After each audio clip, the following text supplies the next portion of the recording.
Bonsoir une fois de plus, chers téléspectateurs. Merci de la confiance que vous nous faites. Vous êtes sur Afrique Média et c'est la seconde partie du débat panafricain, la grande messe du dimanche soir. La première partie est passée, donc place maintenant donc à cette seconde partie avec les sujets que vous avez donc eu à l'introduction. D'abord, le Mali avec ce sommet extraordinaire de la CEDEAO. Nous allons voir dans le détail s'il y a eu des avancées ou des reculades lors du sommet de Accra. Ensuite, nous irons évidemment en Ukraine pour essayer de sonder les ressorts de cette opération militaire spéciale. C'est ainsi qu'elle est appelée par Moscou, pour voir est-ce que les taux s'est finalement définitivement resserré autour de l'Ukraine et puis surtout faire le bilan un mois après le début des hostilités et surtout au vu du contexte international qui de plus en plus, ma foi, semble plutôt favorable à la Russie. Nous verrons donc en quoi. Pour en parler cet après-midi, vous êtes là, Issa Diawara, vous êtes activiste panafricaniste. Bonsoir, je vais commencer directement avec vous dans cette émission. Comment est-ce que vous avez suivi le vécu ce sommet extraordinaire de la CEDEAO qui, une fois de plus, s'est penché sur la situation au Mali, mais aussi au Burkina Faso et en Guinée? Merci beaucoup. Bonsoir à vous, Fred. Bonsoir à tous ceux qui nous suivent à cet instant. Bonsoir à tous ceux qui sont là et qui doivent partager ce moment de discussion avec nous. Effectivement, avant d'aller dans le vif du sujet, concernant ce qu'il faut retenir de ces sommets, permettez-moi de partager quelques informations, puisque la transition malienne en cours n'est pas qu'une transition malienne, c'est une transition panafricaine. Donc c'est une transition pour l'Afrique, en tout cas subsaharienne tout entière. L'armée malienne, les forces armées maliennes, dans leur montée en puissance, ont essuyé des attaques simultanées dans la zone des trois frontières, des attaques qui ont été repoussées vigoureusement. Il faut savoir que les terroristes profitent chaque fois des mauvaises conditions météorologiques pour essayer de s'apprendre à l'armée malienne. Ils sont bien renseignés, ils savent que en ce moment, le vecteur aérien ne peut pas intervenir. Mais Dieu merci, ça a été repoussé. Donc, la propagande occidentale, dire que le Mali ne contrôle pas 2/3 de son territoire, ça c'est du passé. C'est une information importante qu'il faut donner. Et ensuite, nous devons dire, en tout cas nos frères panafricanistes, qu'actuellement le Premier ministre de la transition, le chef du gouvernement, Dr Fidel Koukala Maïga, il est en tournée au Qatar. Donc c'est pour diversifier notre partenariat. On n'allons pas nous attarder longtemps sur le cas CEDEAO. Le Mali passe à autre chose. Ensuite, nous devons aussi informer nos camarades, les frères panafricanistes, qu'aujourd'hui l'armée française est en phase très avancée, en train de plier ses bagages. Nous pouvons estimer cela à peu près à 75%. Donc ils sont en train de dégager du territoire malien, ils sont à peu près à 75%. Il n'y a pas longtemps, il y a un convoi de véhicules, en tout cas, qui est en train de rejoindre le Niger par voie terrestre.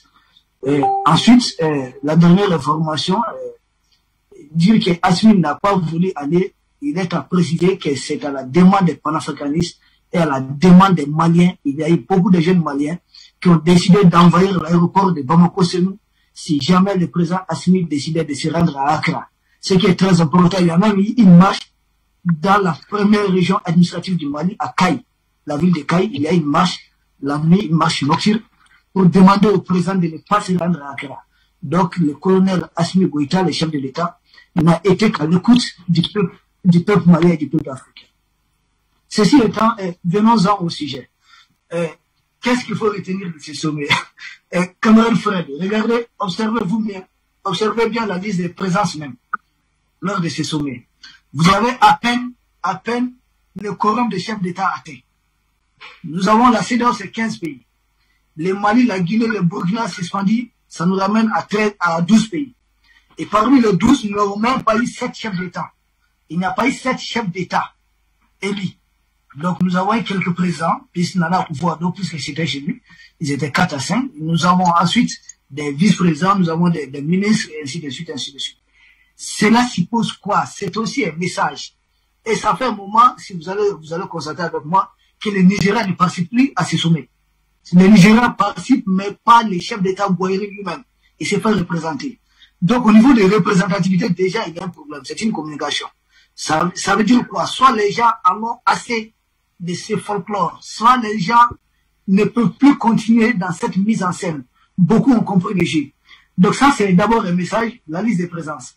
Et ensuite, nous pouvons dire, cette absence aussi, ça peut s'expliquer par le fait que beaucoup sont déçus de ne pas pouvoir se prendre en photo avec le colonel Assimi Goïta.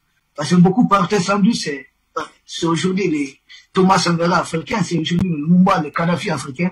Donc beaucoup veulent se prendre en photo avec lui. Malheureusement, ils ont compris qu'ils n'auront pas cette chance, beaucoup ne sont pas rendus. Et ensuite, ils ont parlé de huis clos, donc ça n'a rien de huis clos, c'est 1000 clos, 10 000 clos, on peut l'appeler ainsi. Rien de nouveau pour le Mali, en tout cas, à la sortie de ces sommets, à part le point 8 du communiqué et le point 15. Le point 8 et le point 15, parce que le point 15 complète le point 8. Le point 8, qu'est-ce qu'il est dit dans ces communiqués? Ils disent que la situation sécuritaire est à déplorer au Mali. Et ils ont cité aussi le Burkina.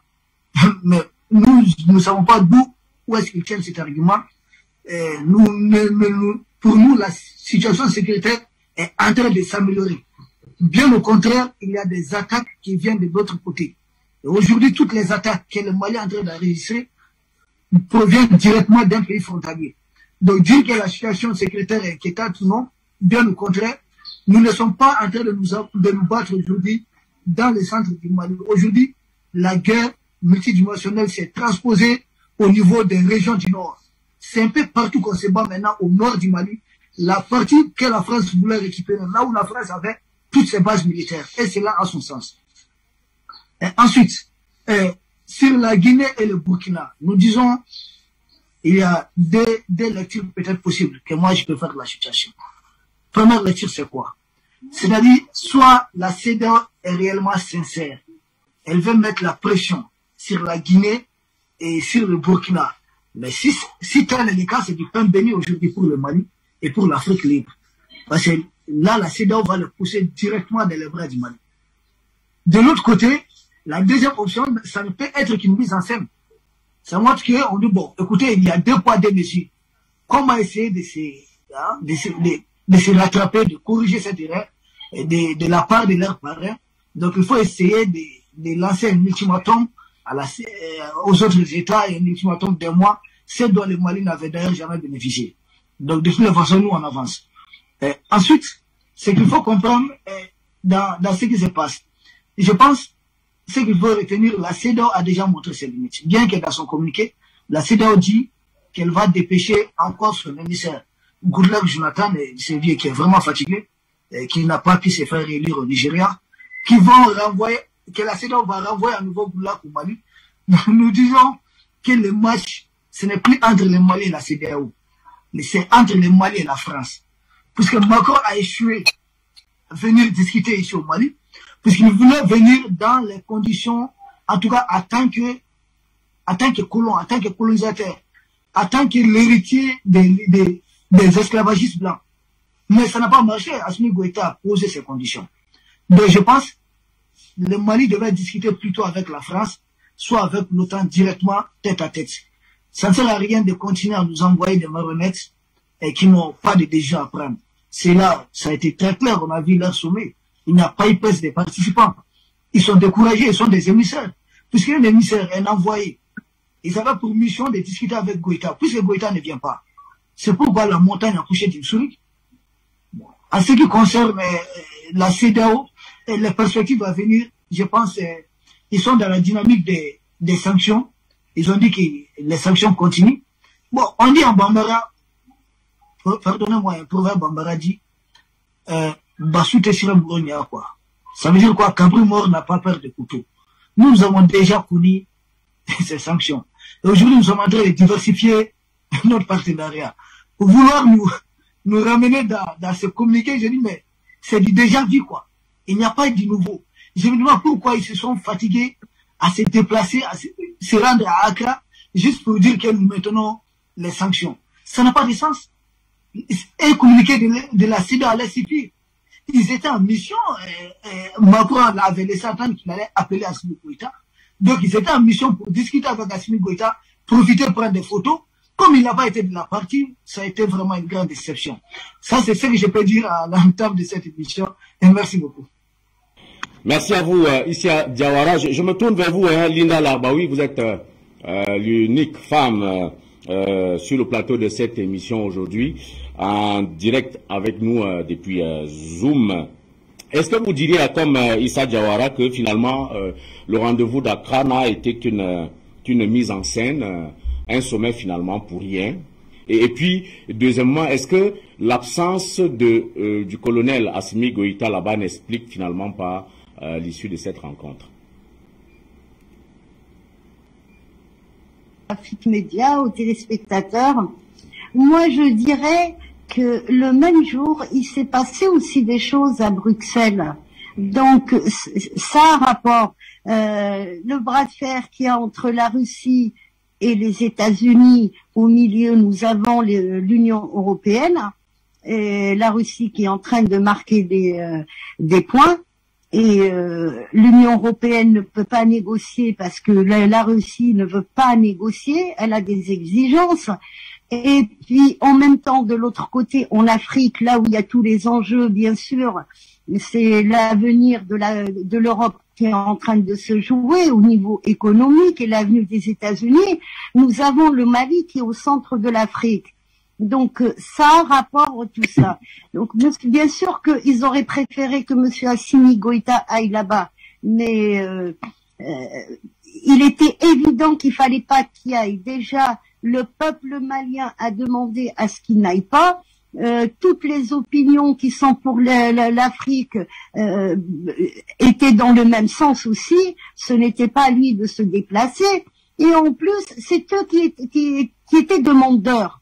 Pourquoi ils étaient demandeurs? Tout simplement parce que Macron est en pleine campagne électorale, il faut qu'il marque des points lui aussi, parce qu'il est en chute libre dans tous les domaines, même au domaine sécuritaire en France. Ça bouge pas mal. Par exemple, hier, nous avons eu ici, à Sevran-Bedotte, dans la région parisienne, c'était des tirs de mortier carrément dans les cités, par rapport à un père de famille qui est mort suite à des blessures policières, on lui a tiré dessus. Maintenant, on dit que il conduisait un véhicule volé. Est-ce que c'est vrai ou pas? Ça, je peux pas en parler, je ne sais pas. L'enquête, où est-ce qu'elle en est, je ne sais pas non plus. Toujours est-il que les banlieues commencent à bouger. Au niveau du pass sanitaire, tout ça, ils ont reculé, mais ils parlent de remettre ça après les élections. Donc le peuple n'est pas content. Il y a tout ça qui va en défaveur de Macron. Alors il faut bien qu'il marque des points. Et tous ces sous-fifs qu'il a en Afrique, je ne sais pas s'ils se sont proposés ou c'était son idée à lui non plus. Là, on n'a pas les éléments. Ils ont essayé de jouer un coup de poker, tiens, on va arranger le coup au Mali. Mais le Mali, nous le savons, c'est terminé. Même les États-Unis ne sont pas d'accord pour que la France reste en Afrique, parce que la France est indésirable et elle risque de capoter. Mais de capoter tout pour les Américains, ils ont des sociétés en Afrique. Alors le peu qu'ils ont là-bas, ils n'ont pas envie de le perdre face à la Chine et face aussi aux Russes et face aux Iraniens. Donc ça, on a essayé de faire venir monsieur Assimi Goïta pour dire tiens, finalement le Mali veut négocier. On travestit toujours l'information. Et c'est ça aujourd'hui nous sommes dans une guerre médiatique, une guerre sur les réseaux sociaux, une guerre sur les plateaux télé. Donc c'était bien qu'il n'y aille pas, ne serait-ce que pour ne pas qu'il donne le bâton pour se faire taper dessus et dire que c'est le Mali qui est demandeur parce qu'il y a une crise au Mali. Le Mali, c'est le pays qui se porte le mieux maintenant dans la région au niveau économique. Il se porte beaucoup mieux parce c'est un pays qui est décideur aujourd'hui. Le Mali décide pour lui-même. C'est un pays qui est souverain dans sa décision, contrairement aux autres. Et ça, il faut insister dessus. Ils ne sont pas souverains. La CEDEAO, tous les pays de la CEDEAO ne sont pas souverains, à part les pays qui ont là où il y a eu des coups d'État, si on peut dire, on dit coups d'État. Pour moi, ce ne sont pas des coups d'État. Voilà, je le dis souvent, je le répète. Pour moi, c'est des gens qui aiment leur pays, qui ont pris le pouvoir pour défendre leur patrie et leur pays. Donc, à part ça, tout le reste, ils obéissent au doigt et à l'œil. Hein. Donc, quand on appelle Monsieur Ouattara ou Macky Sall pour lui dire on veut voir et il faut qu'il négocie, bah qu'est-ce qu'ils font? Ils vont programmer quelque chose, ils vont décider de quelque chose, et ils vont faire une réunion et ils vont inviter. Sauf que les médias après, qu'est-ce qu'ils auraient dit? Est-ce qu'ils auraient dit que c'était le Mali qui était demandeur ou la CEDEAO qui était demandeur? Donc là, Monsieur Assimi Goïta, avec ce qu'il a fait, hein, il a empêché justement pour donner du grain à moudre et pour donner le bâton pour se faire taper dessus. Donc c'est très bien comme ça, et on voit qu'ils ne changent pas d'avis, ils n'avaient pas l'intention de lever les sanctions, alors que eux sont sanctionnés plus que le Mali dans ce qu'ils ont fait. C'est eux qui subissent. On voit qu'il y a des crises qui naissent un peu partout suite à ces sanctions. C'est exactement comme les Européens qui sont en train de sanctionner la Russie, alors que c'est eux qui en pâtissent, c'est les Européens qui en pâtissent. Merci à vous, Linda Larbaoui. Je voudrais souhaiter la bienvenue à Dacier de Bindouté. Vous êtes sociologue, et la question que je vous pose est toute simple. Le Mali avait beaucoup à y gagner, rien à perdre en tous les cas.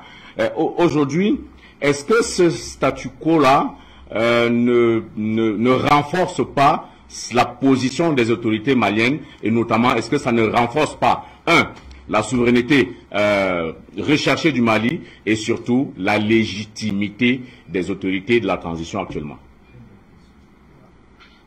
Ok, merci frère Bungu, merci, je salue tous mes co-panélistes, je salue tous les téléspectateurs de Afrique Média. Et moi, je pense que, moi j'ai une autre vision de la chose, parce que faut pas qu'on se flatte. J'ai toujours dit que en matière de problèmes africains, nous avons l'habitude d'analyser ça avec de la morale.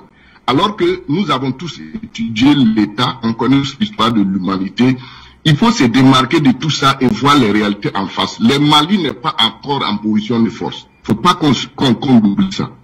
Pourquoi? Aujourd'hui, ce qui se passe, il faut rappeler que Thomas Sankara nous avait dit, oser lutter, savoir vaincre. Il ne suffit pas de lutter, mais il faut savoir vaincre. Aujourd'hui, là, qu'est-ce qu'il faut comprendre?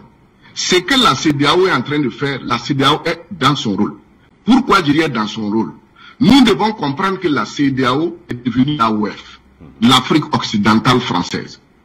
Et que, comme la France ne peut plus agir directement, il faut passer par la CEDEAO, qui agit comme au temps de l'AOF, et les autres pays là, c'est des gouverneurs. Sinon, en temps normal, c'est que le jeu que le Mali est en train de jouer, je veux rappeler aux Maliens, je veux rappeler à tous les Africains comment ils ont tué Lumumba. Ils ont tué Lumumba parce qu'on l'a soupçonné d'être communiste et de vouloir faire appel à la Russie. Aujourd'hui, Assimi Goïta et ses amis ont fait appel à la Russie. Que doivent-ils s'attendre? Est-ce que vous pensez que c'est une mince affaire? Je parle en connaissance des causes de l'histoire africaine. Et moi, je reviens sur quelque chose. Ce qui se passe, on pense que non, et on va tourner comme ça, et après un jour, on va dire qu'on s'est libéré. Non. Il faut voir chez les autres comment ça fonctionne. Moi, j'ai dit ici, il faut que le Mali d'abord fabrique ses propres concepts. Il faut refuser le concept de transition. Il faut refuser tout ce qu'il y a comme concept qu'on nous présente. Ça, c'est d'un. Deuxièmement, il fallait que le Mali quitte la CEDEAO. Ce qui se passe entre le Mali et la CEDEAO, il n'y a pas de bilan. Moi, je pense qu'il faut parler sans état d'âme. Je n'ai jamais vu dans les relations internationales un pays qui fait membre d'une organisation où ça ne l'arrange pas et qu'il est là, il s'efforce à rester, à faire le dialogue. Pourquoi? Nous sommes tous des Africains. Donnez-moi un seul exemple où la CEDEAO a agi pour sauver un seul pays africain. Mais de Bindouté, je voudrais vous relancer. Mais en l'occurrence, c'est pas le Mali qui était demandeur. On est bien d'accord. C'est la CEDEAO qui ne cesse d'envoyer son médiateur à Bamako. Il y était une semaine avant le sommet d'Accra. Les autorités maliennes sont restées campées sur leur position. Une transition de 4 à 2 ans. Mais ils sont repartis. Le médiateur est reparti. Et une semaine après, les chefs d'État de la CEDEAO arrivent à la même conclusion. Est-ce que finalement, le Mali ne fait pas travailler la CEDEAO? Est-ce que de ce point de vue-là, le Mali ne se ne se distingue pas. Et surtout, le Mali a saisi, vous êtes au courant certainement, la cour de la CEDEAO, et qui lui a donné raison. Est-ce que finalement, le Mali n'est pas en train de donner un camouflet à la CEDEAO? C'est ça la question. Non. Moi, ce que je dis conformément à notre histoire et au réel politique, le Mali doit quitter la CEDEAO et arrêter de recevoir des émissaires et de dialoguer avec la CEDEAO. Un point, c'est tout.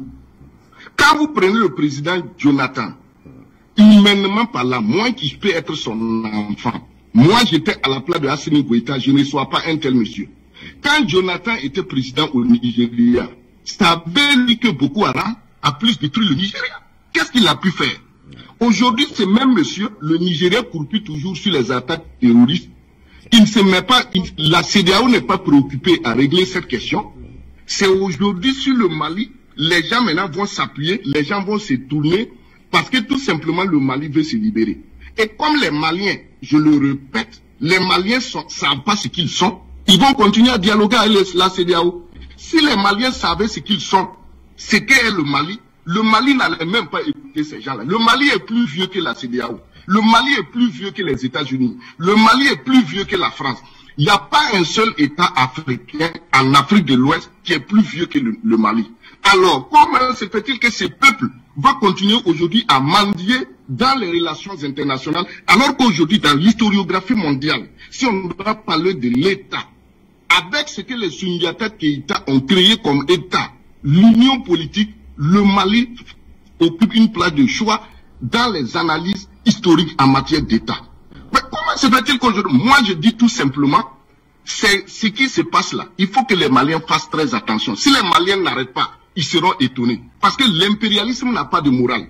Et quand j'ai parlé de Lumumba, c'était pour vous faire comprendre quoi? Qui sont ceux-là qui tuent toujours les révolutionnaires ou ceux-là qui veulent faire avancer l'Afrique? Ce sont des Africains. Quand il y a un problème en Afrique, il faut nettoyer d'abord à l'intérieur de son pays parce que les ennemis de l'Afrique, ce sont les Africains, nos propres frères.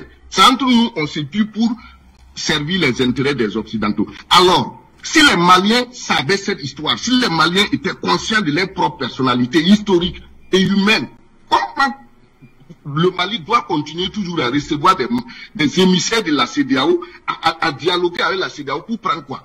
Ce qui se passe, ce n'est pas dans l'intérêt du Mali. Pour moi, si le Mali veut grandir, Assimi Goïta doit s'adresser à son peuple. À partir d'aujourd'hui, le Mali ne reçoit aucun message, ne répond aucun message de la CEDEAO. Le Mali rompt définitivement avec la CEDEAO. Vous allez voir, c'est ça la révolution, c'est ça le début de la grandeur du Mali. Sinon, s'asseoir dans des dialogues, c'est dans ça là un jour, on va entendre qu'il y a eu telle chose au Mali. On va s'asseoir encore que Dieu. Non, nous sommes en politique. Et en matière d'État, il n'y a pas d'État d'âme. Le Mali doit décider et prendre ses responsabilités. Un point, c'est tout. Merci. Alors, Charlie Kenyé, vous avez suivi les uns et les autres, mais je vais quand même vous lancer avec une question. Est-ce que finalement on se retrouve dans une impasse? Cette impasse-là, elle profite à qui? À la CEDEAO ou au Mali qui, le temps aidant, est en train de construire sa souveraineté malgré les dénégations d'Assimi Binouté? Oui, je crois qu'on se retrouve bel et bien dans une impasse, mais une impasse qui a été créée par ceux-mêmes qui au départ ont vu aux sanctions le salut par lequel le Mali devait justement plier devant cette institution communautaire. Il faut rappeler que cela nous rappelle tragiquement, je crois qu'on va en parler dans le deuxième sujet, ces sanctions de l'Occident contre la Fédération de Russie, pour lesquelles aujourd'hui se retrouvent à la limite, ils sont dépassés parce qu'ils subissent eux-mêmes leurs propres sanctions. Et je crois que dès le départ, un certain nombre d'analystes avaient justement tiré la sonnette d'alarme de la CEDEAO pour dire cette décision-là, en réalité, ne va pas que sanctionner le Mali. Au contraire, ça va sanctionner les autres pays, surtout les opérateurs économiques de la sous-région et même le bas peuple. Dites-vous bien que le Mali, c'est pratiquement 200 milliards d'échanges avec des pays comme le Sénégal, pratiquement 100 milliards avec des pays comme la Côte d'Ivoire. Vous avez vu l'Union nationale des transporteurs sénégalais et maliens qui ont fait une manifestation pour le cas du Sénégal où ils appelaient Macky Sall à sortir de ces sanctions-là. Pourquoi? Parce que la CEDEAO a été victime de quelque chose qu'elle n'a pas pensé. Pour le cas express du Mali, le Mali s'était préparé à ce qui est en train d'arriver. C'est-à-dire que le Mali, dans le cadre des sanctions, avait prévu les sanctions, les possibilités les plus extrêmes.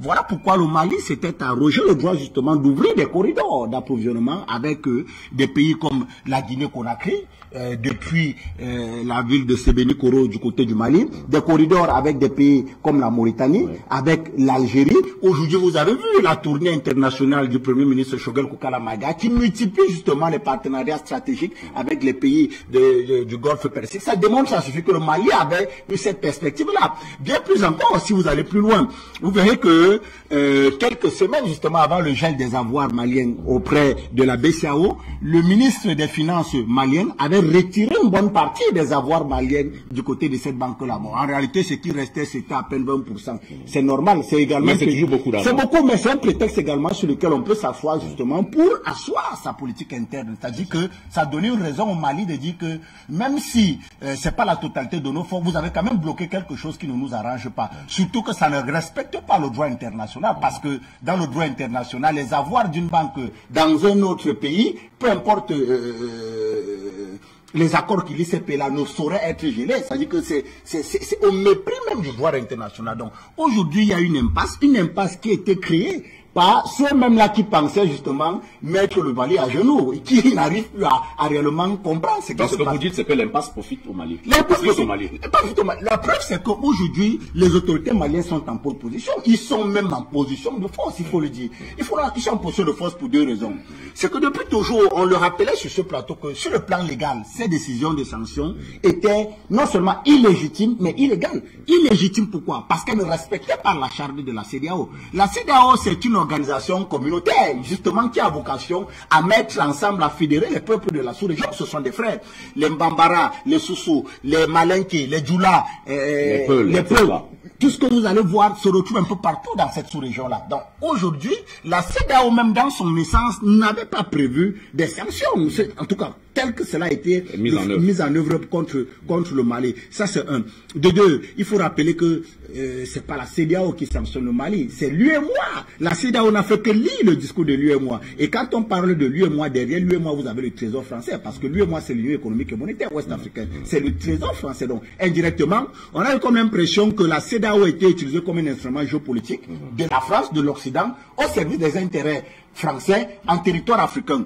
Comment penser donc qu'une organisation comme celle-là, qui a justement la charge de fédérer les peuples, se retrouve en train de travailler contre les peuples? Donc, il y avait ce côté illégitime et illégal. Le deuxième aspect, c'est que la CEDEAO également est un instrument géopolitique, géoéconomique de l'Occident en Afrique, particulièrement dans la sous-région Afrique de l'Ouest. Voilà pourquoi, avec ce que le Mali a entrepris, vous voyez que il y a des communautés qui sont en train indirectement de vouloir fédérer.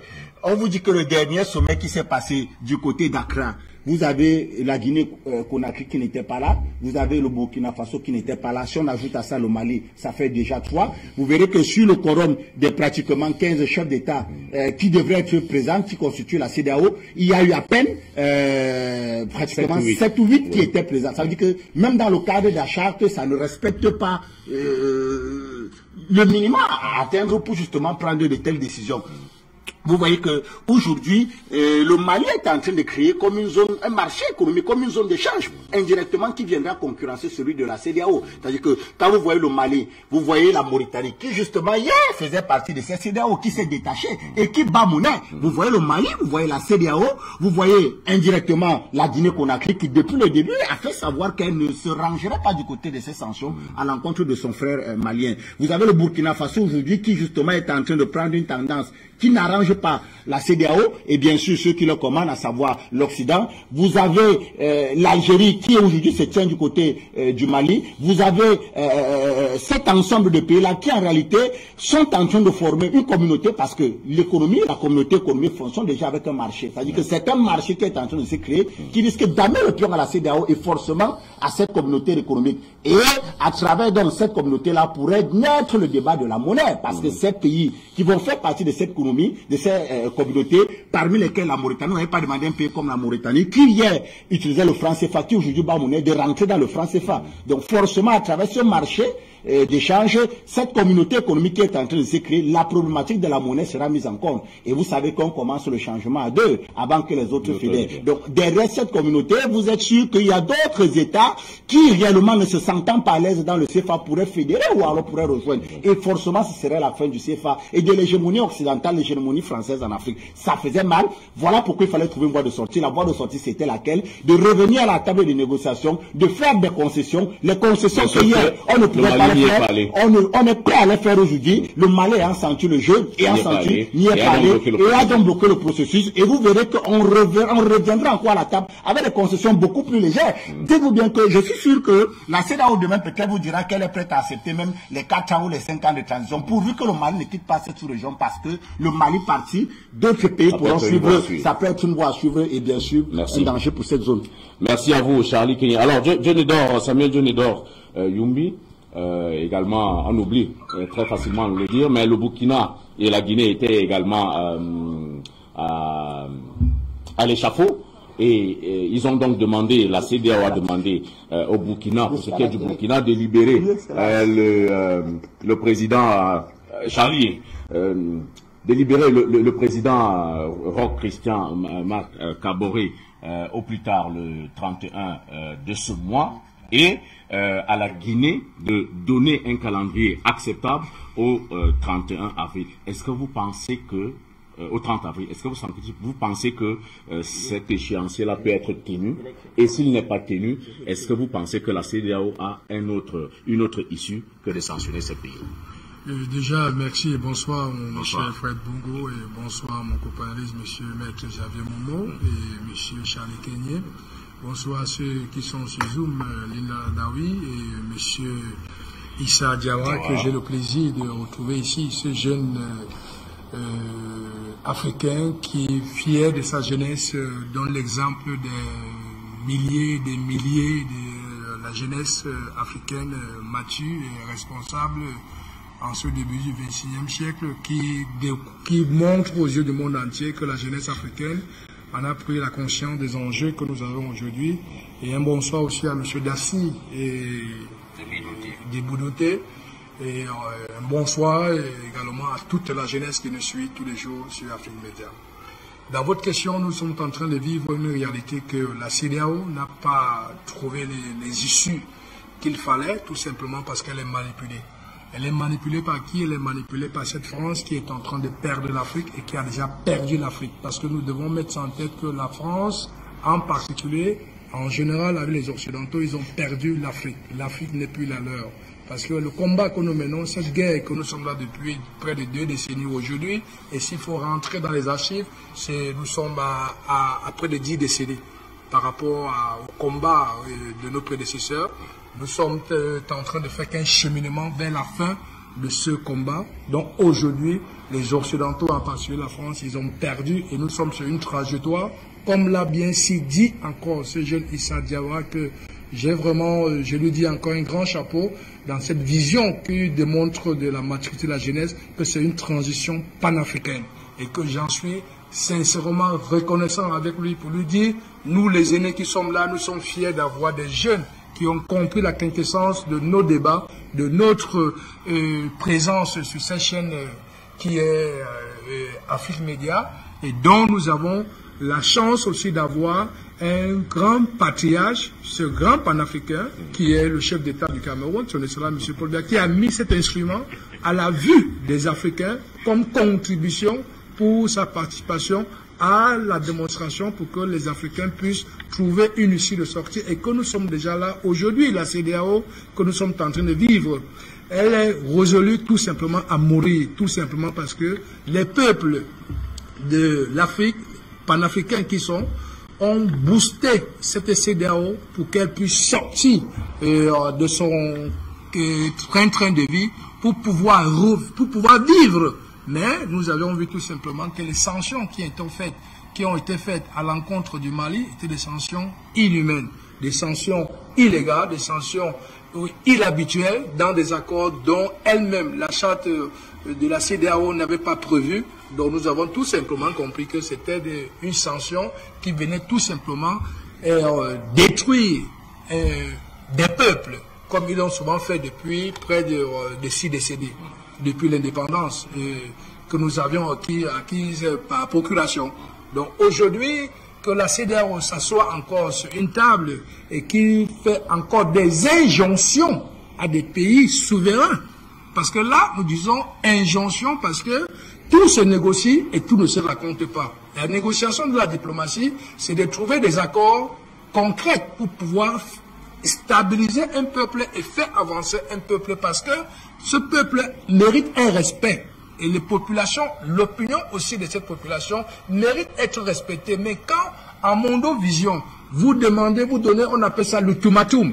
Donc on ne donne pas l'ultimatum à un peuple souverain. Un peuple souverain, on négocie dans la diplomatie pour trouver des voies et moyens pour une stabilité, pour que l'humain soit au centre des débats sur la préoccupation qu'on peut avoir pour le développement et la bonne prise. Est-ce que vous pensez donc que ces deux pays-là vont respecter cette injonction? C'est la question. Justement, je voulais revenir sur cette question, vous avez bien fait de relancer. Au vu du contexte même qui est là aujourd'hui, M. Fred Bongo, pensez-vous que moi je viens vous donner l'ultimatum, vous allez la respecter? Parce que moi je suis qui? Mais si je viens avec un sens de respect pour vous respecter d'abord, vous pouvez encore me dire encore, même en offre que j'ai compris, je vais voir comment m'arranger. Mais quand vous venez comme ça là, ça veut dire ce peuple, on ne parle plus à ces États. C'est au peuple maintenant qu'on s'adresse et aucun peuple aujourd'hui, encore que nous sommes dans ce contexte-là, ne pourra accepter. Vous avez vu que c'est le peuple qui s'est levé, c'est la jeunesse qui a dit au président Assimi Goïta, tu ne bouges pas de ce pays parce que nous sommes souverains, tu n'es que là pour faire ton travail et notre intérêt, ta présence nous incombe. Alors tu ne bouges pas. Donc les populations qui ont ressenti ça comme un affront ne pourront pas laisser leur gouvernement travailler sur et décider n'importe comment. Ça c'est la nouveauté aujourd'hui que la maturité des peuples africains est en train de se faire mouvoir pour dire ce n'est plus les chefs d'État qui vont décider n'importe comment parce que nous avons vu jusqu'à où ça nous a amené. Donc le peuple aujourd'hui étant souverain ne pourront pas accepter et donc l'État, ce qui veut dire l'État va tout simplement dire votre ultimatum, vous gardez ça pour vous. Nous avions un calendrier que nous travaillons ici pour le bien-être d'abord de nos populations et quelque part aussi dans les échanges que nous allons partager avec les pays souverains à laquelle nous appartenons dans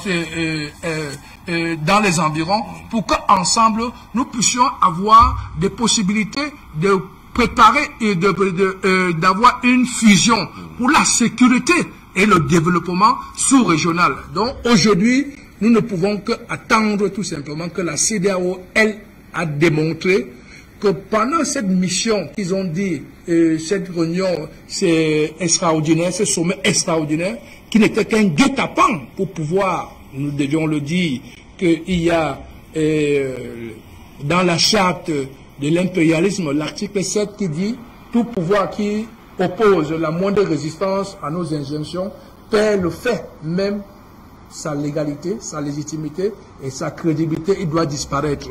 Donc nous savons que M. Assimi Goïta est dans cet article 7. Donc ça veut dire il doit disparaître de tout. Ça fait déjà peut-être 3 assassinats et tentatives d'assassinat qu'il a manqué. Donc quand on demande l'UMOA, la justice de l'UMOA qui dit nous avions assoupli, suspendu les condamnations sur le Mali et on lui demande d'arriver, il dit moi je vais envoyer les émissaires qui sont les représentants de l'État même, pas le ministre des Affaires étrangères, et qu'on dise non, il dit ok, par vidéoconférence nous pouvons avancer. On dit non, pourtant nous voyons que M. Zelensky est en train de faire des vidéoconférences avec tous les parlements européens jusqu'aux États-Unis et rien ne change. Et entre-temps, on nous parle souvent de cette Covid et qu'on dise encore que les vidéoconférences, non, c'est un débat à huis clos. Ce qui veut dire, nous avions vu comment on a assassiné 2 chefs d'État dans un avion au Rwanda. M. Assimi Goïta était dans un guet-apens, qu'on devait finir avec lui. Aujourd'hui que M. Assimi Goïta n'est pas arrivé, on a donc changé, a fait quoi? Accouché une souris tout simplement pour dire on réitère encore ces sanctions. Ces sanctions n'ont rien à y voir parce que le Mali a déjà une stratégie de développement pour sa sécurité, pour son développement et même avec d'autres pays de la sous-région qui sont un exemple palpable. La Mauritanie, nous avions vu qu'elle est partie de la CEDEAO, elle n'est pas morte aujourd'hui. Nous avions vu qu'aujourd'hui, si le Mali partait, quel quelque part, c'est un château de cartes qui va s'écrouler parce que nous ne sommes plus là pour négocier aujourd'hui. Nous ne sommes plus là pour encore écouter, avoir des émissaires terroristes qui arrivent comme M. Goodluck Jonathan qui arrive chaque fois et que nous avons son passé pour se dire nous allons l'écouter. Pas aujourd'hui, le peuple africain, nous sommes dans cette transition pour dire à l'Occident, en particulier à la France, de ce jeune dictateur, M. Emmanuel Macron, qui est en train de chercher par les voies sur les Africains pour avoir quelques suffrages pour les prochaines élections dont il a perdu déjà même en Europe, même en France. Il ne pourra plus avoir cette Afrique dans sa main. Et aujourd'hui, à la place où nous sommes aujourd'hui, le Mali est à 100% ouvert pour son plan B pour avancer sur la compréhension et la pensée de tous les 54 pays africains, en particulier sa jeunesse dont nous sommes là pour la soutenir, pour dire aujourd'hui la CEDEAO est en train de perdre parce que nous avons découvert le pot-au-feu. Merci Samuel Dieunedor Yumbi. Alors maître, évidemment vous avez suivi vos co-panélistes, je sais que vous avez noté certains points. Moi je voudrais quand même vous interpeller sur 2 points précis, sans parce que on nous fait souvent le reproche d'être des parangons des coups d'État. Mais est-ce qu'aujourd'hui, quand on regarde ce qui se passe, est-ce que finalement le Mali n'est pas en train de montrer la voie à la Guinée et au Burkina Faso? C'est la première question. Et puis, deuxièmement, est-ce que avec la décision de la Cour de justice de l'UEMOA, est-ce que le Mali n'est pas en train d'administrer une leçon de droit international et à la CEDEAO? Et est-ce que la CEDEAO peut tirer toutes les leçons de cet arrêt-là? Et comment est-ce que vous voyez son application éventuellement future? Alors, bonsoir à tous les téléspectateurs d'Afrique Média, tous les copanélistes que vous avez eu d'ailleurs l'honneur de présenter. Absolument. Je commencerai par répondre à vos questions par la dernière. Oui. Alors, vous posez la question sur la CEDEAO et l'UEMOA et toutes ces organisations. Oui. Alors, Monsieur Fred Bungo, il faut entrer dans la genèse de la CEDEAO et même celle de l'Organisation de l'Unité africaine, aujourd'hui l'Union africaine, pour comprendre le fonctionnement, les mécanismes et ce qui arrive au Mali aujourd'hui. Alors, vous avez, à la naissance de l'Organisation de l'Unité africaine, 2 blocs.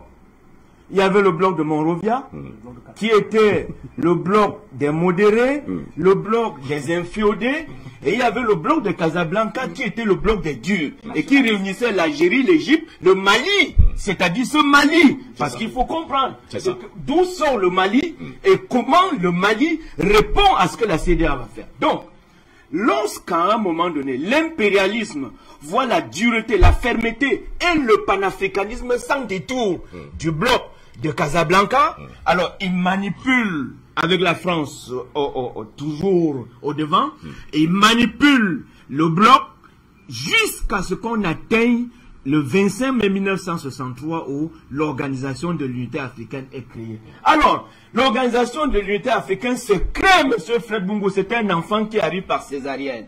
Pourquoi? Parce que c'est le bloc de Casablanca qui voulait une véritable organisation avec des États indépendants qui devaient concourir à la lutte de libération parce que d'autres États africains encore étaient dans la guerre, ils étaient encore sous le joug des colons, des racistes sud-africains qui étaient en Namibie, au Zimbabwe et un peu partout. Oui. Alors, l'Organisation de l'Unité africaine naît avec cet handicap. Oui. Alors, lorsqu'il naît avec cet handicap, les lutteurs comme le Kwame Nkrumah, les Sékou Touré, les Sylvanus Olympio, qu'est-ce qu'ils font? Ils disent à un moment donné, nous avons abdiqué pour que l'organisation se crée. Nous avons permis que l'organisation se crée. Maintenant, nous devons tenir les rênes, c'est-à-dire le poste de secrétaire général de l'Organisation de l'Unité africaine. J'ai coutume de dire, M. Franck Bungu, que c'est un poste maudit. Pourquoi? Parce que les pères, les nationalistes africains, Sékou Touré, Kwame Nkrumah, les Gamal, ils ont fait nommer Kifo Odajo, parce que c'est à tort que beaucoup d'historiens pensent que c'est Boubacar Diallo Telli qui est le président. Non, c'était l'Éthiopien Kifo Odajo. Il a mis 1 an, et après, Diallo Telli est arrivé par la force d'Ahmed Sékou Touré.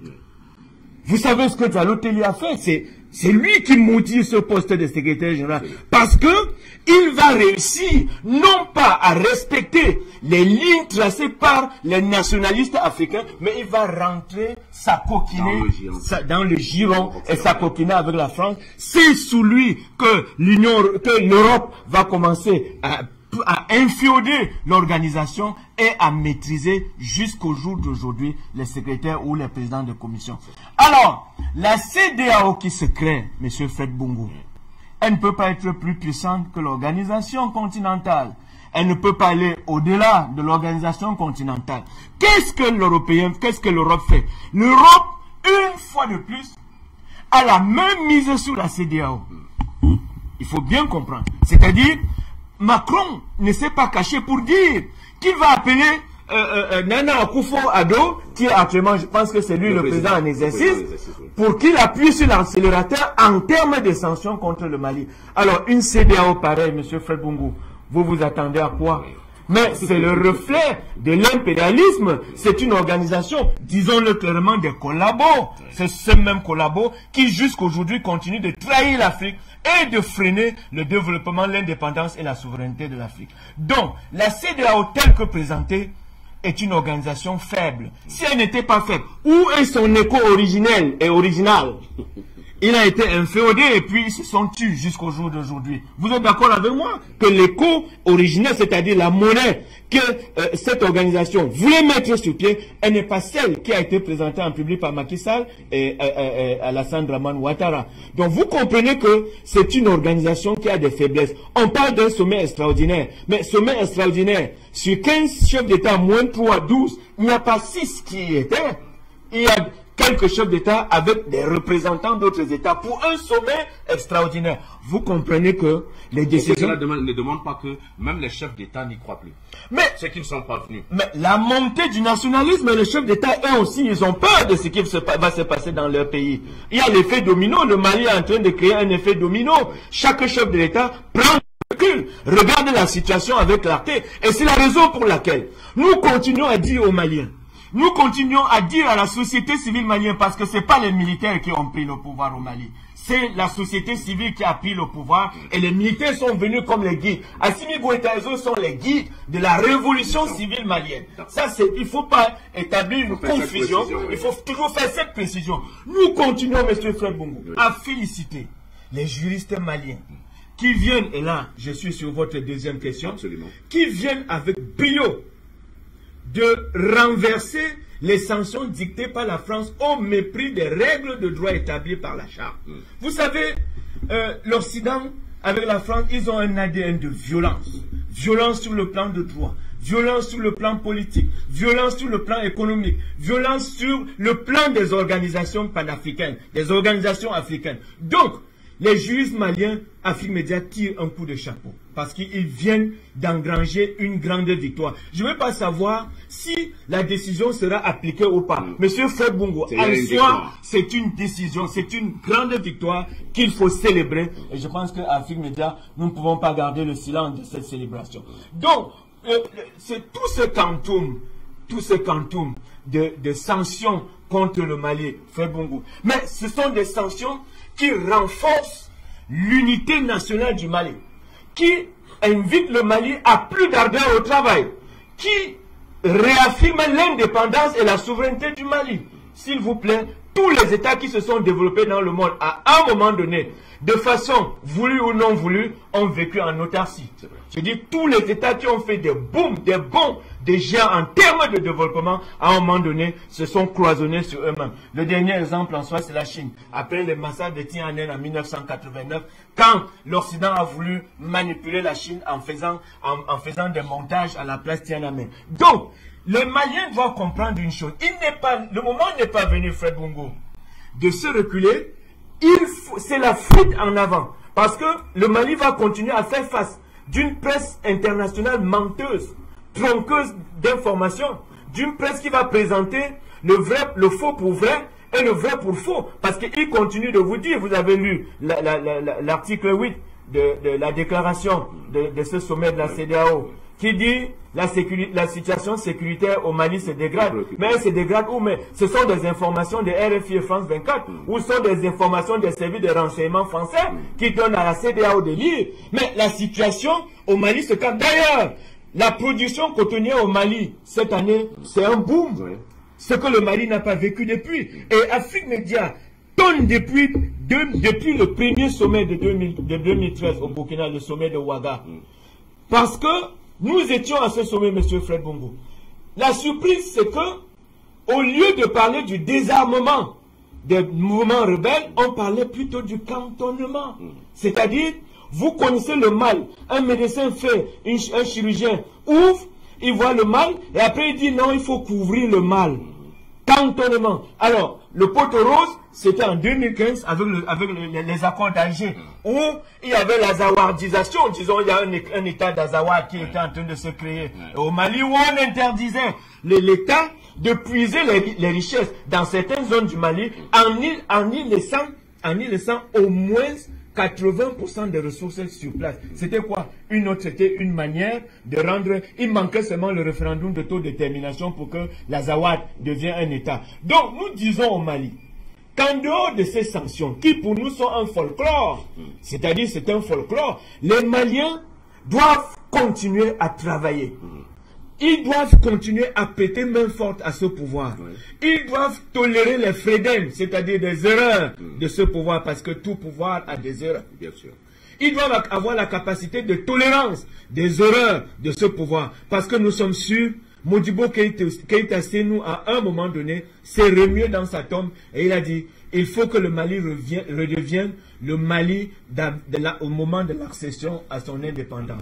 Donc nous pensons que les Maliens doivent se resserrer. Il n'est pas question pour les Maliens aujourd'hui d'abandonner ceux qu'ils ont placés pour guider la révolution civile malienne et atteindre le développement. Soyez-en sûrs.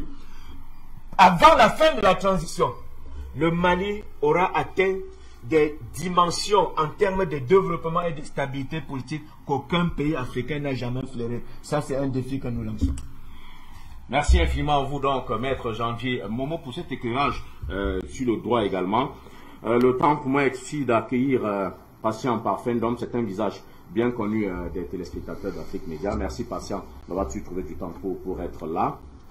Alors, on vient de dire le Mali tient le bon bout, mais si le Mali tient le bon bout, c'est bien sûr grâce à sa population, grâce à la mobilisation de sa population, mais c'est surtout aussi grâce à la clairvoyance de l'autorité de transition qui jusqu'ici semble avoir évité tous les pièges qui lui ont été tendus. Au contraire, on a le sentiment qu'il a souvent repoussé la CEDEAO dans ses derniers retranchements. On vient de le voir, il a été invité, il a cru devoir ne pas y aller, et finalement le sommet a accouché d'une souris.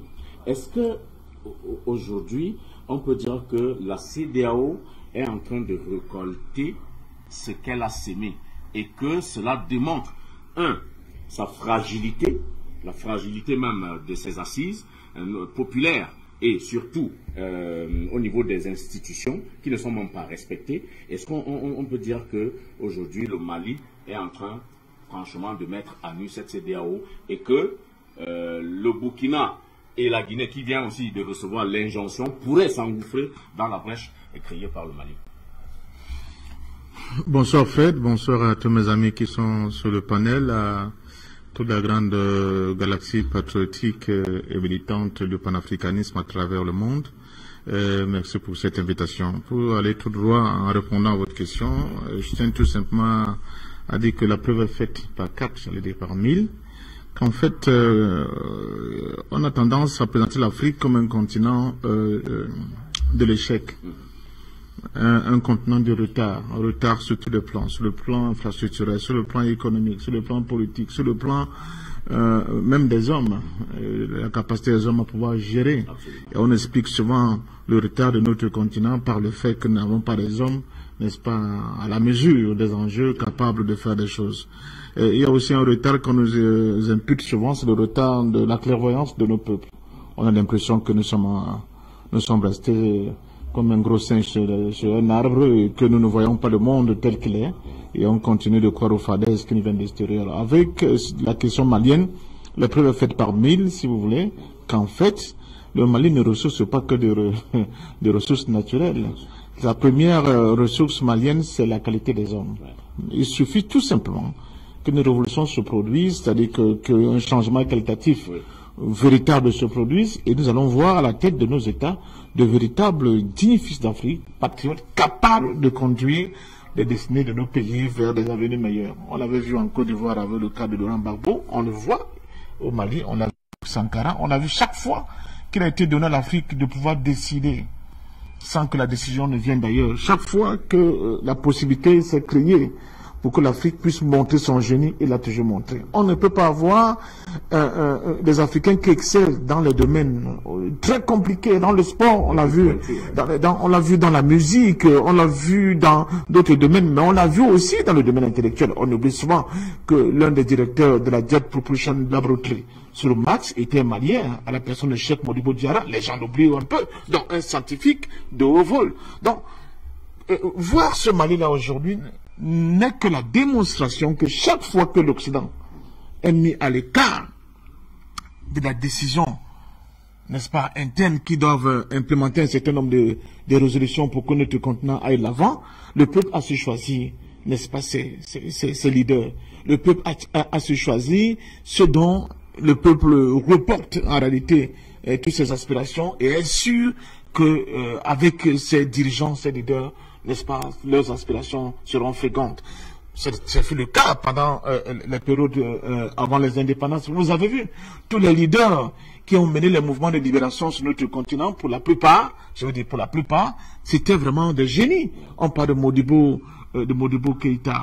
On peut aussi parler de Houphouët-Boigny, mais dans l'ancienne version, parce qu'il y a deux Houphouët, il faut faire attention. Comme malheureusement, il y a aussi deux Sékou Touré, on va en revenir plus tard. Il y a comme Ruben Oumniobé. C'était des gens, c'était des génies. C'était des génies, vous comprenez. Donc, je pense sincèrement que c'est la démonstration est faite que chaque fois que le peuple a la capacité de choisir, voilà, émerge de ce peuple des gens qui sont capables de défendre. J'insiste, parfait. Est-ce que c'est pas que le colonel Assimi Goïta a su éviter les gros pièges qui ont été tendus? Parce que beaucoup disent, par exemple, et d'ailleurs Dacier de Bindouté l'a encore dit, je ne dis pas qu'il a posé un piège, mais c'est un regard, et il dit que le Mali doit tout rompre avec la CEDEAO. Est-ce que finalement ce n'est pas ça le piège, et qu'il a su garder la ligne ouverte pour les négociations en même temps qu'il n'a pas su transiger sur les fondamentaux de son pays? Est-ce que c'est pas ça l'une des grandes réussites au fait de cette affaire? Je ne veux pas dans ce contexte, non, c'est-à-dire que essayer de ne pas reconnaître à sa juste valeur la qualité de l'homme, Assimi Goïta. Attention, mais je dis que le Mali a pu produire Assimi Goïta parce que le Mali lui-même il est mobilisé. Absolument. De cette mobilisation, de cette détermination, ne pouvait que naître des leaders de la carrière d'Assimi Goïta. L'histoire de ce fameux sommet, c'est le peuple qui a donné l'élan en disant non, notre dirigeant n'ira pas là-bas. Notre dirigeant n'ira pas là-bas. Ça veut dire que ce peuple mobilisé, conscient et conséquent, a bien flairé le coup. Que si son dirigeant allait là-bas, il n'allait pas revenir, puisque dans l'histoire, on connaît tout, on connaît ces coups, ces entourloupes, n'est-ce pas, qui ont toujours été créés et qui ont souvent créé des malheurs sur notre continent. Donc, c'est au-delà, justement, de la clairvoyance, de la vision de leur leader, c'est le peuple lui-même qui est resté mobilisé, qui le porte. Le peuple ne l'a pas abandonné tout seul. Chaque fois qu'il y aura cette osmose entre des dirigeants de qualité et un peuple déterminé, évidemment, des pièges, des faux pièges comme cela ne pourront qu'être évités. Mais maintenant, la CEDEAO elle-même, ça veut dire que c'est la CEDEAO en réalité qui est en perte de vitesse complètement. Qui est complètement en perte de vitesse. C'est une organisation sous-régionale qui est complètement déconnectée de la réalité, n'est-ce pas, de son espace politique. Complètement déconnectée. La CEDEAO se croit encore dans la CEDEAO des années, je ne sais pas, 80. Un simple club de chefs d'État. Oui, un simple club de chefs d'État. Elle n'a pas compris que les populations demandent, n'est-ce pas, qu'on leur donne des dividendes de cette organisation qui s'aligne pratiquement comme un chien couchant sur les ordres qui viennent d'ailleurs. La CEDEAO des peuples. Des peuples, et qui ne parvient pas à donner à ces peuples la satisfaction dont, n'est-ce pas, ils attendent de leur action. C'est la CEDEAO qui a fait faux jeu, premièrement. Mais elle a fait faux jeu, pourquoi? Parce que elle a comme pilier actuellement, la réalité de la pilier, des gens qui n'ont vraiment plus d'ambition pour leur peuple, qui n'ont plus d'ambition pour leur sous-régional. Sinon, on ne peut pas avoir dans la même CEDEAO un bloc, un clan, comme l'a si bien dit tout à l'heure, qui avait commencé à construire une monnaie authentiquement pour les populations de ces sous-régions. Et un individu aidé par M. Macron a eu le toupet de venir casser complètement cette dynamique en créant une monnaie qui n'avait rien à voir avec la monnaie authentiquement issue de la réflexion et la détermination des pays de ces sous-régions. Et ce sont ces deux entités, bizarrement, qui cohabitent et qui appliquent les décisions qui viennent d'ailleurs. M. Macron, il a été clair. Je vais appeler le président ghanéen Nana Akufo-Addo, l'héritier de Kwame Nkrumah, qui est complètement comme un valet face à Macron. Je dis que là, il y a un problème. Donc, nous sommes dans une dynamique de combat. Sur le plan mondial, il y a une nouvelle géopolitique qui s'installe. Elle ne pouvait ne pas impacter notre continent et les organisations qui la composent. Donc cette dynamique-là, ces dynamiques vont continuer à s'affronter violemment au point où je suis tout à fait convaincu qu'elle va produire quelque chose d'exceptionnel. Mais entre-temps, en attendant que cette chose exceptionnelle pour laquelle nous espérons qu'elle va venir rapidement arrive, entre-temps, cette période de latence, il y a souvent des monstres qui naissent. C'est Gramsci qui le disait. Le vieux monde se meurt. Le nouveau tarde à naître. Mais c'est dans ce clair obscur qu'apparaissent les monstres qu'on voit. Sinon, Comment les gens sensés peuvent continuer à s'entêter, à aller droit au mur? La cour, n'est-ce pas, de l'UMOA, prend une décision et décide de suspendre, n'est-ce pas, les sanctions qui s'appliquent au Mali. Des gens qui sont membres de l'UMOA vont à la réunion de la CEDEAO et refusent de se référer à ces décisions de cette justice. Ça veut dire que quoi? Ça veut dire que non, pour eux, cette justice ne sert absolument à rien. Mais ils ne sont pas le premier forfait. Ne l'oublions pas. Cette justice, cette cour-là a déjà pris des décisions qui n'ont pas été respectées, par exemple pour le cas de la Côte d'Ivoire, à plusieurs niveaux. Donc, je crois donc que nous sommes en face des gens arrêtés qui sont incapables de respecter même des décisions de justice, d'une justice qui a été mise en place par eux-mêmes. Donc, à partir de ce moment-là, la parole donnée n'a plus de sens. Le respect de la loi n'a plus de sens. Nous ne sommes plus en démocratie. Nous sommes face à un club, n'est-ce pas, de barbares, de chiens couchants, de bulldogs, je ne sais pas de quoi, qui reçoivent des pitbulls, qui reçoivent les ordres venus d'ailleurs, et qui les appliquent, quoi qu'il advienne. Mais cette fois-ci, ils ont trouvé que tout le quartier était éveillé. C'est ce grand quartier qui est éveillé, qui est le Mali. Et c'est pour cela que ça ne marche pas. Merci à vous, donc, patient parfait, donc, beaucoup. Un effectif plutôt pléthorique, mais nous on ne s'en plaint pas, hein. J'espère que vous non plus, chers téléspectateurs, ça donne la pluralité des avis ici. Je vais finir par vous, Issa Diawara, mais je voudrais d'abord me retourner vers vous, Dacier de Bindouté. Vous avez un point de vue un peu iconoclaste sur ce plateau. C'est pour ça que je voulais vous demander, vous avez suivi les uns et les autres, est-ce que ce que vous demandez au Mali de faire, rompre complètement les amarres avec tout le monde, est-ce que finalement, ce ne serait pas faire le jeu précisément de ce que la CEDEAO recherche pour dire, et ils n'ont pas cessé déjà de le dire, que ce sont des militaires qui sont au pouvoir et qui s'arrogent tous les droits. Est-ce que rompre comme ça, laisser fermer tous les ponts, tous les passerelles de dialogue, est-ce que finalement ça ne va pas faire le jeu de tous ceux qui accusent, en tout cas le jeu des contenteurs, des autorités de la transition malienne?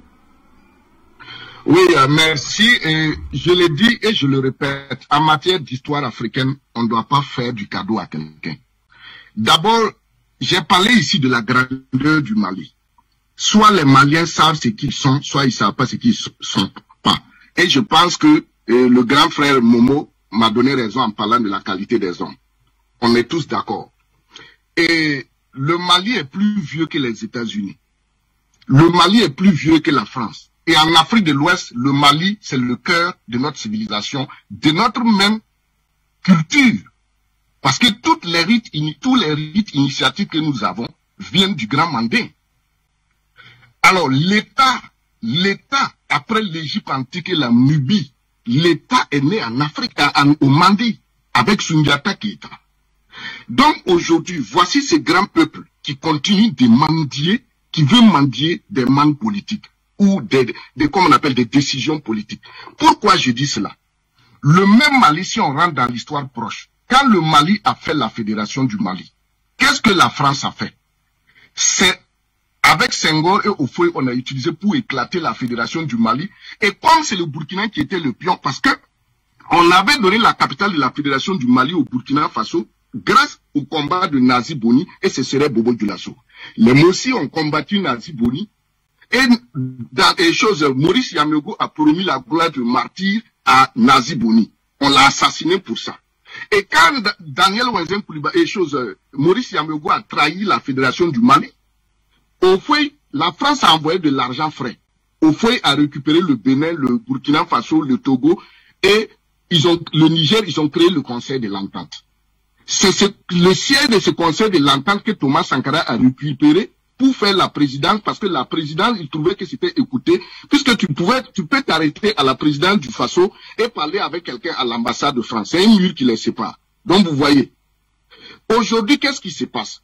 Après, quand Sankara est arrivé, après Sankara, qui on a utilisé pour détruire le Mali? Je suis burkinabé et je vous ai toujours dit ici, le Burkina Faso, c'est un pays déstabilisateur depuis Blaise Compaoré.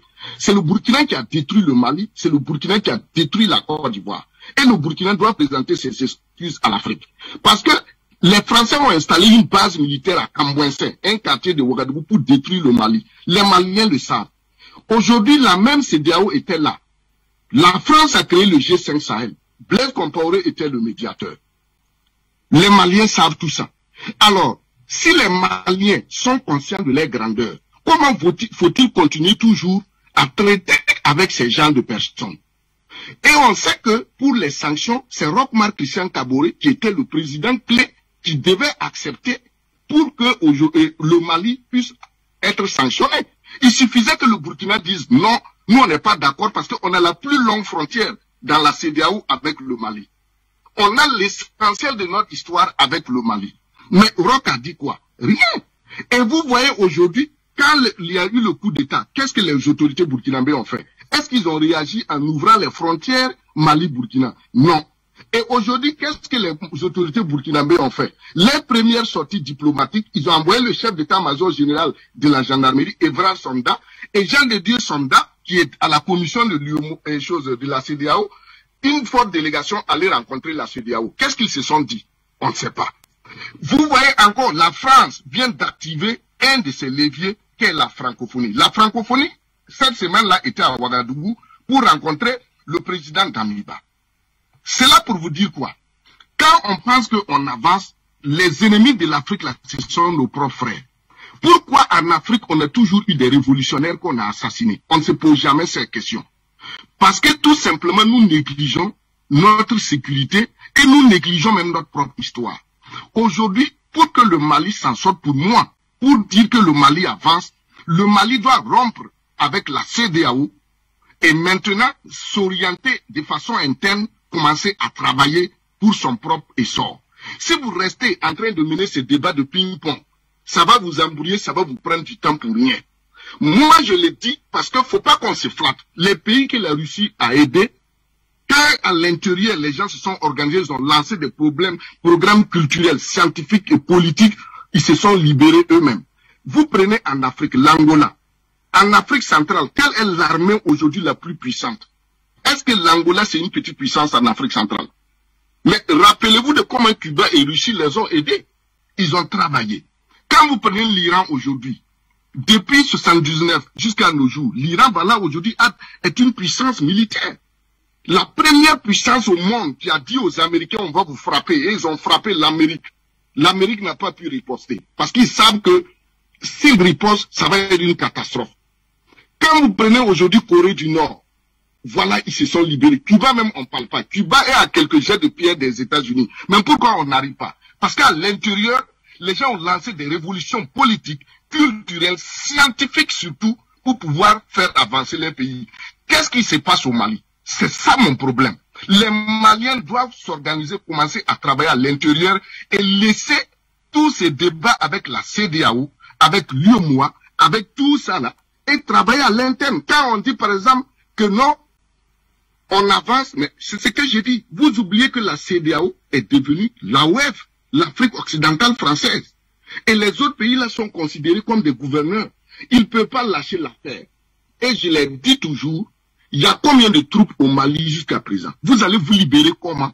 Si la Russie vous aide, vous payez la Russie. Ces troupes qui sont au Mali là, c'est de l'argent que le Mali perd. Mais il faut prendre une décision pour tout, une bonne fois pour toutes. Selon moi, ce qui s'est passé, ben, je l'avais dit sur ce plateau plusieurs fois. Il faut que le Mali rompe avec la CEDEAO. La CEDEAO n'a rien à apporter actuellement là au Mali. Si c'est pas les perdre du temps, les forcer. Voilà même qu'on dit qu'ils vont revenir à 2 ans. 2 ans pourquoi? Et voilà même, tout dernièrement, qu'est-ce qui s'est passé? La Russie a aidé le Mali avec la nourriture. Qu'est-ce qui se passe? Il faut qu'on travaille.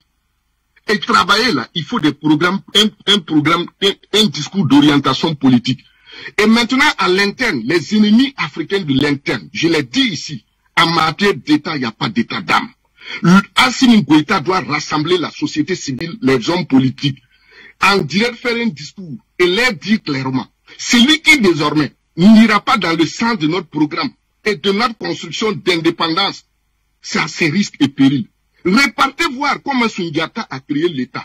Et quand on parle, les gens crient droit de l'homme. Je l'ai dit, ni l'Amérique, ni la France, personne au monde ne peut s'asseoir devant l'Afrique parler de droits de l'homme et de démocratie et d'État. C'est nous, Africains, qui nous minimisons.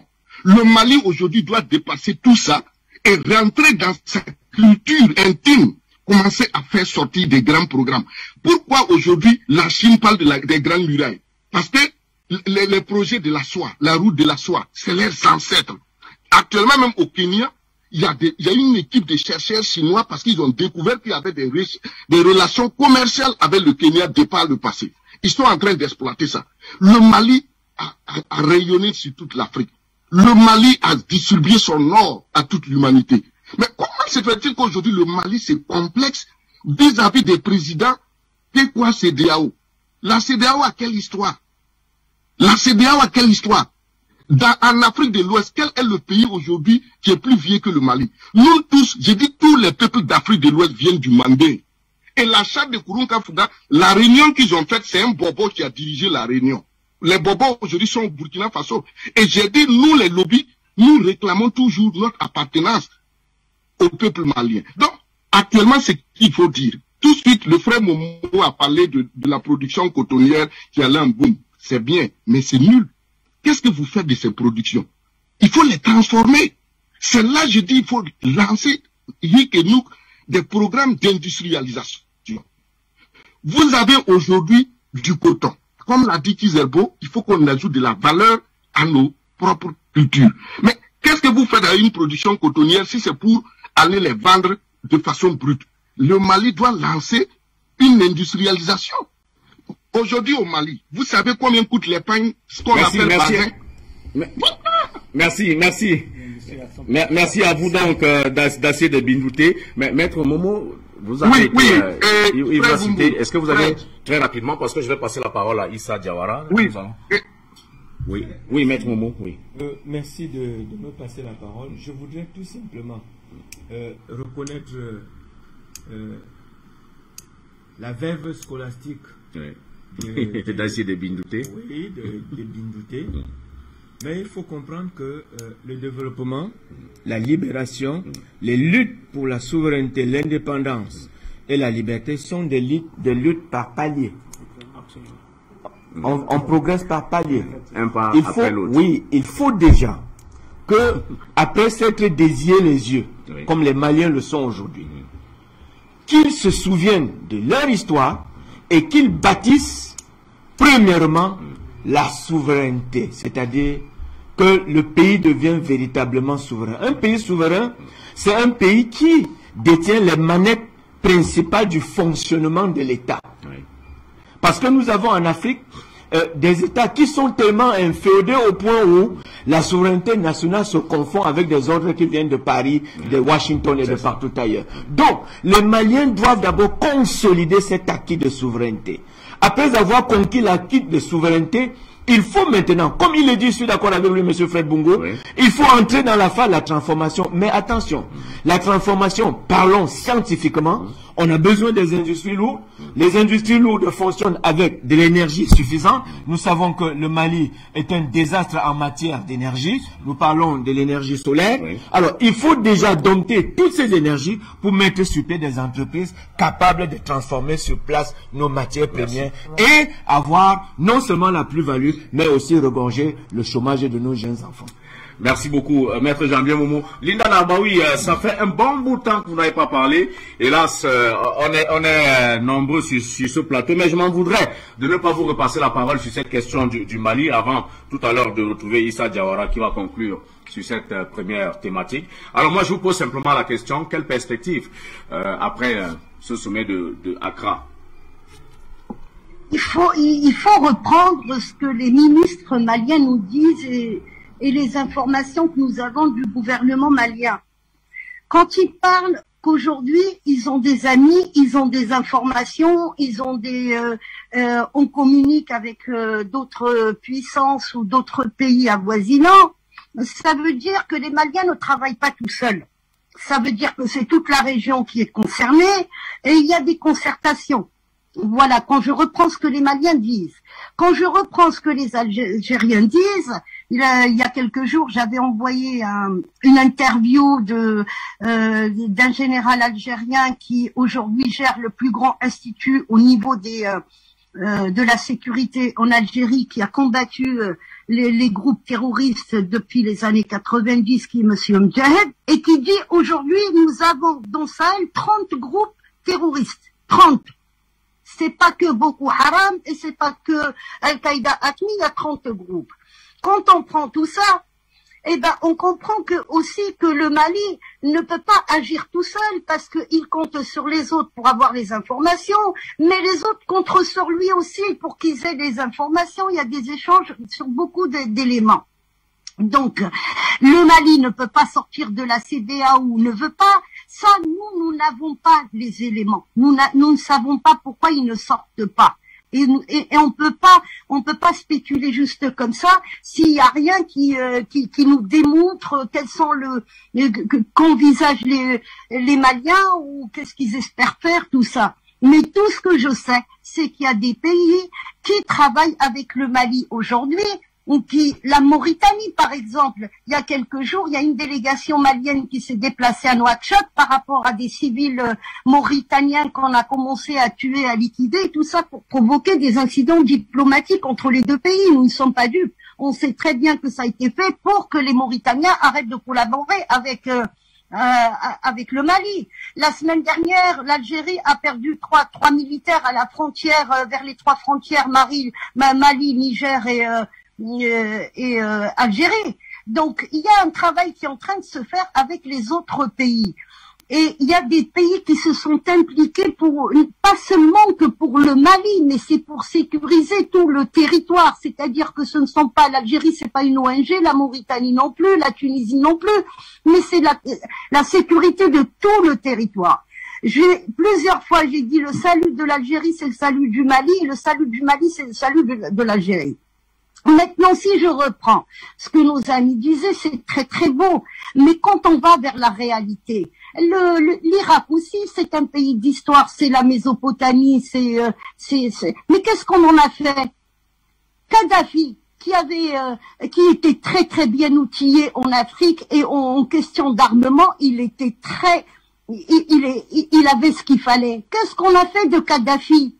Donc il n'y a pas que l'histoire de on sort les peuples, le peuple est avec un tel ou un tel ou non, l'histoire elle n'est pas là. L'histoire c'est que dans la diplomatie il y a des négociations et c'est dans ces négociations que nous n'avons pas tous les éléments et c'est normal, il y a des accords secrets. Qu'est-ce qu'on peut en tirer de ces secrets, de ces négociations? Il faut que ça soit du bien pour nous, les Africains. Il faut qu'on puisse sortir de ce bourbier dans lequel nous sommes. Maintenant, ce que je dis, moi, par rapport à mon expérience et tout ce que je vois, on a déstabilisé la Syrie, pourquoi? La Syrie, on avait le peuple qui était contre l'armée parce qu'elle protégeait Bachar el-Assad. On a déstabilisé la Libye, pourquoi? Parce que le peuple était contre le pouvoir en place. Et quand le Hirak algérien est sorti, nous, ce qu'on a fait les Hirakistes, on a étudié tous les points forts et les points faibles et qu'est-ce qui a fait chuter les autres pays. Et il y a une osmose qui s'est créée entre le peuple, l'armée et les institutions, c'est-à-dire l'État. On ne confond pas le pouvoir et l'État. Un pouvoir, on peut le dégager, mais l'État, il faut qu'il soit là.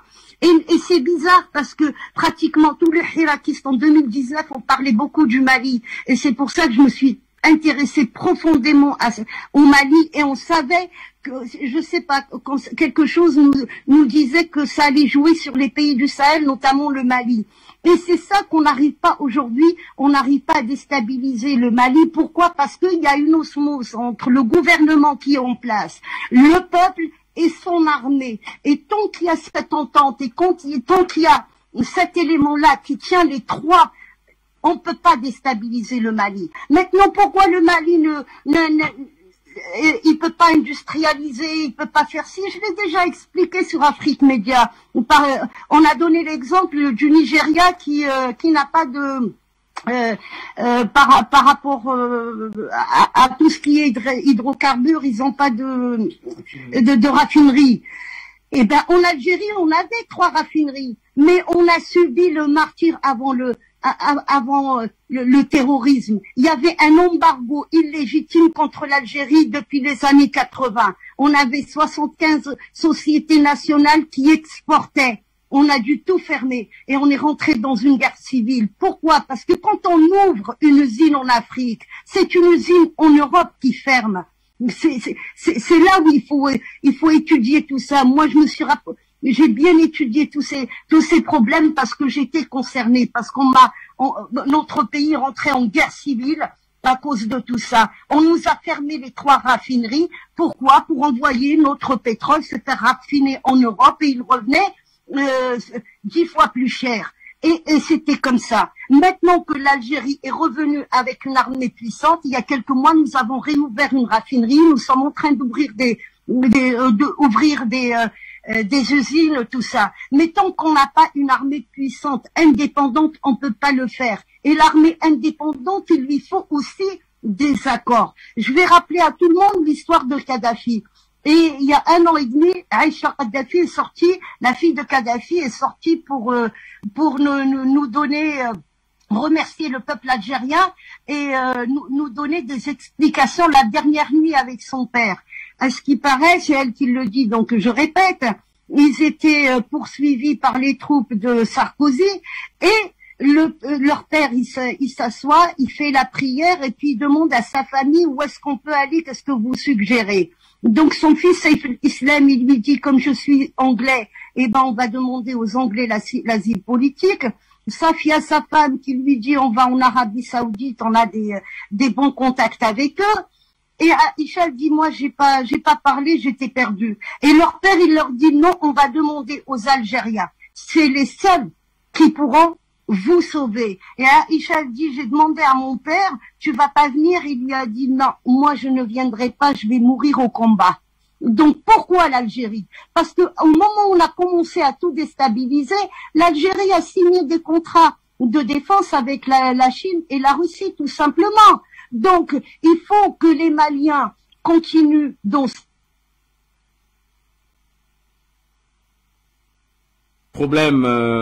un petit problème de liaison avec Linda Labaoui qui était partie dans une grande démonstration très pertinente.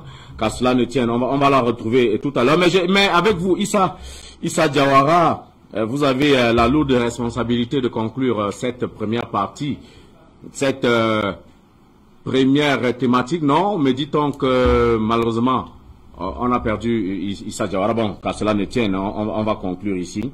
peut-être avec vous, patient Parfendom, comment entrevoyez-vous l'avenir de cette situation en Afrique de l'Ouest, surtout quand on sait qu'à l'orée de ce problème, la junte, par contre là c'est une vraie junte, au pouvoir en Guinée, avait tout de suite dit qu'elle ne fermerait pas ses frontières avec. Est-ce que ça veut dire que cette junte-là avait anticipé ce qui pourrait lui arriver et qu'elle voyait déjà qui arrivait au Mali, mais le Burkina jusqu'ici est resté dans une situation ambiguë? Comment est-ce que vous entrevoyez-vous? Est-ce que les trois vont jouer des coudes pour se serrer les uns contre les autres, soutenir? Commençons d'abord par, comment appeler ça, sa juste valeur, la brillante démonstration de Madame Linda Larbarui. C'est ça l'analyse. Parce que souvent on parle beaucoup plus avec l'émotion, avec nos cœurs, avec nos tripes, mais on oublie qu'il y a des réalités qui commandent, n'est-ce pas, un certain nombre de décisions qu'un pouvoir peut prendre ou bien peut ne pas prendre. Premièrement, n'oublions pas que nous sommes des panafricains et nous sommes dans une construction du panafricanisme qui va aboutir forcément à la création des États, de l'État fédéral au niveau de notre continent. Donc, nos organisations sous-régionales, malgré les imperfections, excusez-moi, elles ont aussi pour vocation, à terme, de devenir en réalité de véritables lois d'inclusion, n'est-ce pas, de solidarité, n'est-ce pas, à tous les niveaux, même sur le point de vue économique. Et il est souvent, j'allais dire, malheureux d'avoir l'impression qu'il n'y a pas de dynamique au sein de ces regroupements régionaux. Tout à l'heure. Très visible, hein? Oui, mais il y a des lignes de force qui les traversent avec une violence incroyable. Parlons justement du cas de la Guinée avec la question que vous voulez me poser. Il y a quelqu'un qu'on ne voit pas beaucoup, mais qui a joué le rôle de go-between pour essayer de raffermir les liens entre les États qui étaient en difficulté, surtout qui subissaient les coups de boutoir, n'est-ce pas, des Occidentaux. Il s'agit de la Guinée-Bissau avec le président Omaro Sissoko Embalo. Il a fait plusieurs va-et-vient entre Conakry et Mali bien avant que la CEDEAO applique ses sanctions. Et sa mission était de dire au président de la junte, on peut l'appeler ainsi, au niveau de Guinée-Conakry, attention, il ne faut pas tomber dans le piège qui nous est tendu, qui consisterait de fermer ta frontière à ton frère malien. Pourquoi? D'abord, n'oublions pas que la Guinée-Conakry était déjà sous sanction de la CEDEAO. Comment un pays qui est exclu de la CEDEAO, on peut donc prendre des décisions et on demande à ce pays qu'on a exclu d'appliquer ces sanctions? C'était quelque chose d'impensable, n'est-ce pas, sur le plan de vue de la logique. Pire encore, mais c'est là où c'est dangereux. C'est-à-dire que si la Guinée-Conakry acceptait d'appliquer ces sanctions, forcément, on devait s'occuper de son cas le moment venu en lui appliquant les mêmes sanctions. Donc c'était une hérésie. C'est pour ça que je vous dis que du point de vue de la qualité, ceux qui décident au niveau de la CEDEAO aujourd'hui, on a bien l'impression que c'est un poids chiche qu'ils ont dans la tête et que les décisions qu'ils prennent ne sont pas l'émanation de leur propre volonté et que ces décisions sont prises ailleurs. Donc je pense sincèrement que quand nous voyons ce qui se fait là aujourd'hui, il est extrêmement important de constater que l'Afrique avance. L'Afrique ne peut pas faire semblant que ce qui se passe dans le monde, nous, on est dans notre petite bulle, ça ne nous affecte pas. L'Afrique avance. Et il y a des gens qui avancent, peut-être à petit pas, mais qui avancent quand même. Malheureusement, les majors dans la CEDEAO, qui sont par exemple le Nigeria, le Ghana et la Côte d'Ivoire, ont leur instance frontière sur le plan diplomatique et politique complètement embrigadée par l'Occident. C'est ça qui pose problème aujourd'hui au niveau de la CEDEAO. Sinon, nous serons déjà très très loin et le Mali trouverait beaucoup plus d'aisance à continuer à construire, n'est-ce pas, cette volonté de souveraineté qui est la sienne. Que ce soit pour, on l'a vu avec l'Algérie, mais aussi avec la Mauritanie, et je viens de parler aussi de la Guinée, il y a un construit qui se met progressivement en place, et qui, contrairement à ce que notre ami de l'autre côté peut penser, oui, on ne sait pas le nommer. Oui, on ne se hâte pas à la vitesse qu'il aurait pu croire, mais il faut qu'il oublie qu'il n'ait pas l'impression que rien ne se fait. Et que nous sommes face à des gens qui ne savent pas ce qu'il faut faire. C'est pour ça qu'il n'y a pas d'hésitation, mais il faut construire solidement un projet avant de le déclarer. C'est ça aussi le rôle de la diplomatie. Et on voit le ministre malien des Affaires étrangères, M. Diop, qui fait souvent le tour de certains acteurs et partenaires, c'est pour consolider un certain nombre d'acquis avant de déclencher, n'est-ce pas, d'amorcer les choses que nous attendons tous. Par exemple, la sortie de franc CFA, par exemple, la sortie d'un certain nombre, mais il faut en amont essayer de bien ficeler un certain nombre d'objectifs avant de le faire. Merci.